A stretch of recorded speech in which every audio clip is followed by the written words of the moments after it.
11월 30일 화요일, 나를 깨워준 7분 플러스 아침을 여는 기도로 시작합니다. 살아계신 하나님 아버지, 오늘 아침에도 우리의 눈을 뜨게 하시고 새로운 하루를 시작하게 하심을 감사드립니다. 밤이 되어 눈이 감기고 아침이 되어 눈이 떠지는 것이 아니라 오늘도 하늘과 땅을 지으신 하나님의 사랑받는 자녀로 살아있음을 기억합니다. 종교적인 문구로서가 아니라 우리의 삶 속에서 하나님의 자녀임을 날마다 경험할 수 있게 하시고 그로 말미암은 담대함과 넉넉함이 날마다 넘치게 하여 주시옵소서.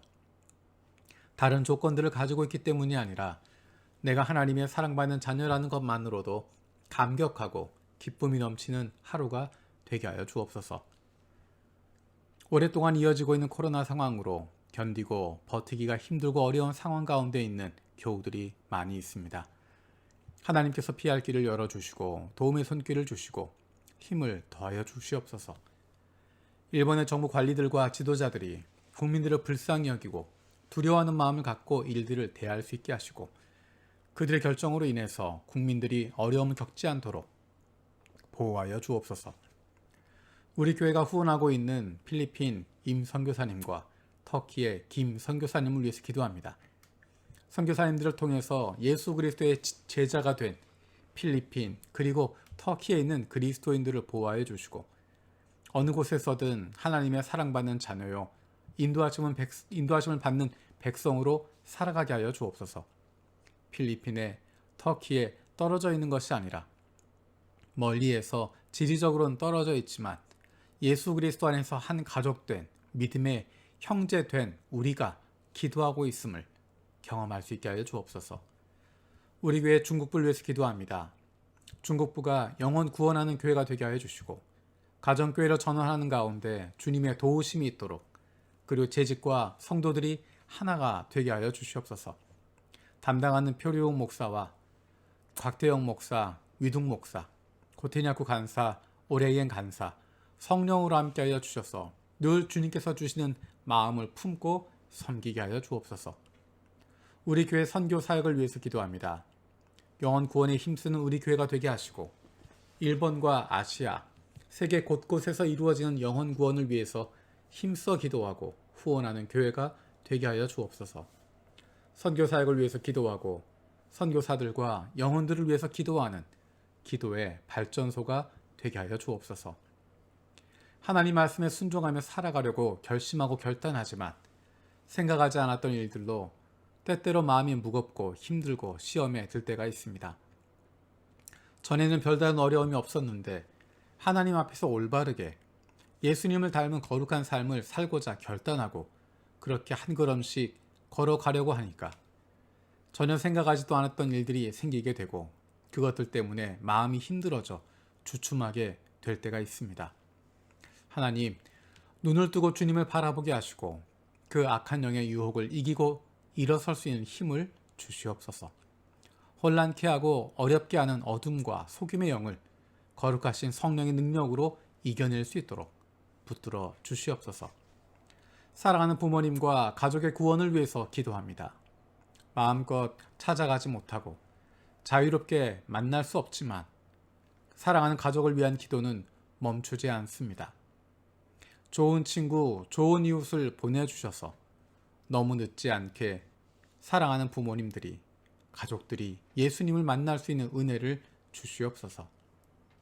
육신의 연약함을 가지고 있는 지체들을 위해서 기도드립니다. 그 회복을 위하여 기도하는 기도를 들어주시고 응답하여 주시옵소서. 함께 기도하는 가족들을 위로하여 주시고 이러한 육신의 연약함으로 인하여 가족이 하나가 되고 하나님께 가까이 나아갈 수 있는 기회가 되게 하여 주시옵소서.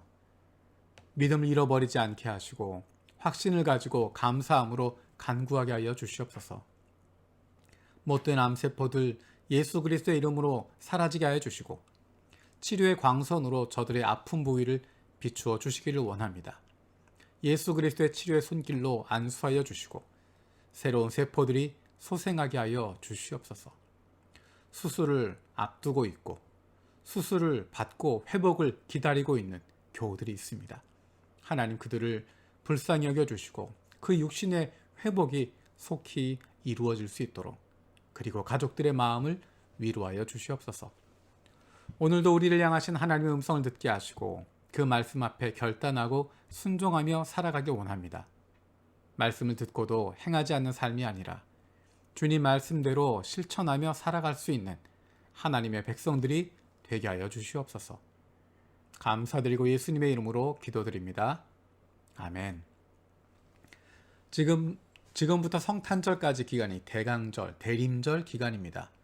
성탄절까지 한 영혼을 품고 기도할 수 있는, 그리고 성탄절에는 작은 크리스마스 카드와 선물, 그리고 기도의 선물까지 함께 나눌 수 있는 특별한 성탄절이 되었으면 좋겠습니다. 지금부터 한 달 동안 한 영혼을 기억하며 함께 기도했으면 좋겠습니다. 오늘 함께 읽을 리바이벌 21, 22 본문은 사무엘하 23장에서 24장까지입니다. 이제 다윗의 이야기가 끝이 나게 됩니다. 사무엘하 23장, 24장. 오늘은 그 가운데 23장 39절 말씀을 보겠습니다. 다윗과 함께하고 있었던 용사들의 이름이 쭉 열거되어 있습니다. 그것이 23장 끝까지 나와 있는데 23장 마지막 절에 있는 마지막 사람의 이름입니다. 23장 39절. 햇사람 우리야까지 모두 합쳐서 37명이다. 아멘. 우리는 우리야라고 하는 사람의 이름을 잘 기억하고 있습니다. 사무엘하 11장에 나와 있는 다윗이 우리야의 아내를 빼앗은 사건, 그 사건을 기억합니다. 거기에 등장했던 이름이 우리야라고 하는 사람입니다. 밧세바를 빼앗았던 밧세바의 남편이 그냥 한낱 군인이 아니라, 충성스럽지 않았던 군인이 아니라 다윗의 용사 가운데 한 명이었습니다. 23장 8절에는 이렇게 시작합니다. 다윗이 거느린 용사들의 이름은 이러하다. 첫째는 다윗이 함께하고 있었던, 다윗을 섬기고 있었던, 다른 편으로 이야기하면 다윗을 위해서 목숨을 바쳤던, 목숨을 걸었던 용사들의 이름을 열거하고 있습니다. 중간중간에 조금씩 짧은 에피소드를 이야기하고 있지만 여기에 열거된 사람들은 다윗을 위해서 목숨을 걸었던 사람들입니다. 특별히 23장 24절에는 30인 특별부대에 들어있던 다른 용사들로서 다음과 같은 사람들이 더 있다 라고 이야기하면서 사람들의 이름이 쭉 등장합니다. 그리고 마지막에 등장한 사람이 햇사람 우리야라는 것입니다. 목숨을 걸었던 사람, 다윗을 위해서 목숨을 걸었던 용사였는데 그의 목숨을 그렇게 쉽게 빼앗아 버리게 되었습니다. 우리가 사무엘하 11장을 읽으면서 보게 되는 것은 다윗에게 브레이크가 없다는 것입니다. 판단력이 없다는 것입니다. 정신이 없다라는 것입니다. 죄를 짓기 시작하면, 죄에 빠지기 시작하면 정신이 없습니다. 판단력이 흐려집니다. 자기가 무슨 일을 하고 있는지 알지 못합니다. 우리는 한 발자국 떨어져 있기 때문에 다윗의 행동들이 잘못되었음을 부분 순간순간 발견하게 됩니다. 다윗이 밧세바에게 주목할 때 그 옆에서 경고하고 있습니다. 저 사람은 우리야의 아내입니다 라고 이야기해 줍니다. 다른 사람들이 이야기해 주고 있습니다. 그런데도 다윗은 사람을 보내어서 그 여인을 데려왔습니다. 그리고 그 여인이 임신했다고 하는 소식을 누군가를 통해서 전달받게 됩니다. 그리고 나서 다윗은 그 이야기를 숨기기 위해서, 자기 아기가 아닌 것처럼 숨기기 위해서 우리야를 불러냅니다. 그리고 자꾸만 집으로 보내려고 하는데 집으로 가지 않습니다. 우리야는 임금을 지키는 마음으로 충성하기 위해서 충성된 사람이었기 때문에 자기 집으로 가지 않습니다. 다윗이 자기 마음대로 되지 않게 되니까 우리야를 죽여버리겠다고 생각하고 요압에게 편지를 씁니다. 이 편지를 들고 가는 우리야를 전투가 가장 치열한 전선 앞으로 세우고 나갔다가 후퇴해라. 그가 맞아 죽게 해라. 라고 이야기합니다. 그리고 그 편지를 우리야 손에 맡겨서 요압에게 보냅니다. 요압이 전쟁하는 가운데 그런 일을 만들게 되고 그 가운데 우리야가 죽습니다. 우리야가 다윗에게 그 전황을 이야기하면서 이렇게 이야기해 줍니다. 임금님의 부하 중에 한 사람인 햇사람 우리야도 죽었습니다라고 전해라. 그 보고를 받은 다윗의 반응은 전혀 달랐습니다. 왜 그렇게 작전을 짰는지, 왜 그렇게 실수했는지 이야기하지 않고 요압에게 전쟁을 하면 사람이 죽을 수도 있고 이길 수도 있지. 괜찮다고 해라. 용기 잃지 말라고 해라. 라고 전합니다. 이 모든 일들을 다윗은 아무 일도 아닌 것처럼 하고 있습니다. 마치 브레이크가 없는 것처럼 아무런 양심의 가책도 받지 않고 아무런 정신없이 그 일들을 하고 있습니다.